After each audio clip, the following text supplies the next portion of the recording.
ہماری جماعتیں اگر ٹرینیں بس میں سفر کر رہی ہیں تو چلے راستے میں سب کو دعوت دیں، سب سے ملاقاتیں کریں، ٹرینوں میں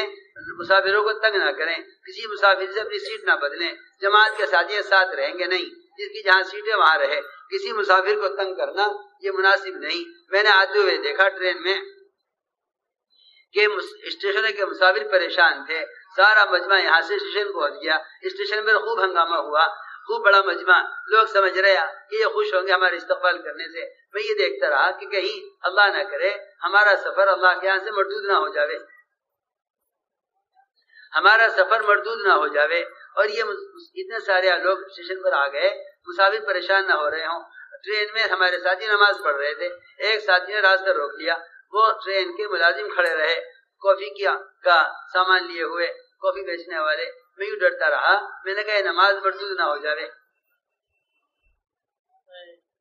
میں یوں ڈرتا رہا نماز مردود نہ ہو جاوے۔ ساتھیوں سے میں نے کہا ایسے نماز پڑھو کہ گزرنے والوں کا راستہ نہ رکے، ورنہ صحیح حدیث میں ہے حضور اکرم صلی اللہ علیہ وسلم نے اپنے ایک صحابی سے کہا جا کے اعلان کر دو صحابہ میں، جو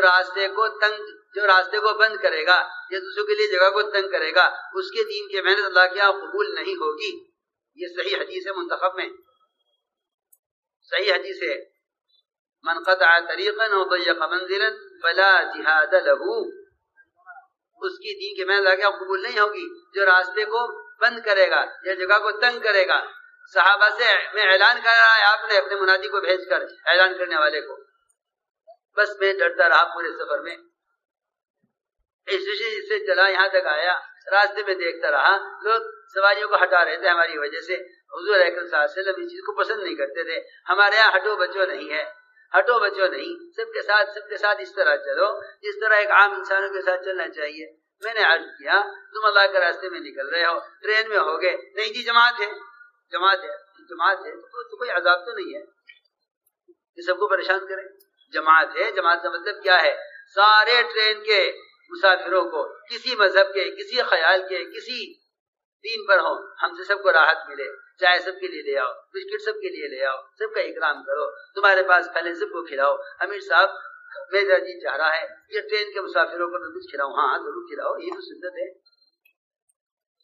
میں تم سے قسم کھا کر کہہ سکتا ہوں اگر ہماری جماعتیں پھرنے والی صحابہ کی طرف پھرے نا تو تم پھرنے والی جماعتیں اس ملک میں غیروں کو اسلام کا تعارف کرا سکتے ہو۔ سارا تعصب، ساری دوریاں اور سارے مقابلے اور ساری خوریزیاں خدا کی قسم صرف اس لیے ہیں کہ اس زمانے میں مسلمان غیروں کے ساتھ صحابہ کی طرح رہنا نہیں چاہتا۔ اس زمانے کا مسلمان غیروں کے ساتھ صحابہ کی طرح رہنا نہیں چاہتا۔ اگر اس زمانے کا مسلمان غیروں کے سامنے صحابہ کی طرح پیش آ جائے نا تو اس زمانے میں بھی اللہ رب العزت وہ امن اور سلامتی کا ماحول قائم کرتے جو دور صحابہ میں تھا۔ بس میں نے عرض کیا کہ ٹرین میں اس طرح نماز نہ پڑھو کہ مسافروں کو دشواری ہو، تم اپنے کوشش کرو کہ ٹرین ٹھہرنے والی اسٹیشن پر تو دو حصوں میں نیچے اتر کے مختصر نماز پڑھ لو، اور اگر اتنا وقت نہیں ہے تو پھر دو ساتھی چاہے جماعت کریں، یہ نہیں کہ بھئی 4 آدمی مل کے جماعت کر لیں، راستے میں یہاں سے وہاں تک کھڑے ہو جائیں نماز پڑھ لیں، بلکہ کوشش کرو اس بات کی کہ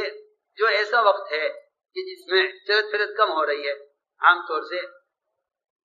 مسافر رات کو سوتے ہیں، تم نماز فجر کی اول وقت پڑھ لو، وقت داخل ہوتی پڑھ لو، بھائی دیکھو سب سو رہے نماز پڑھ لو۔ ہر ممکن ہے کوشش کرو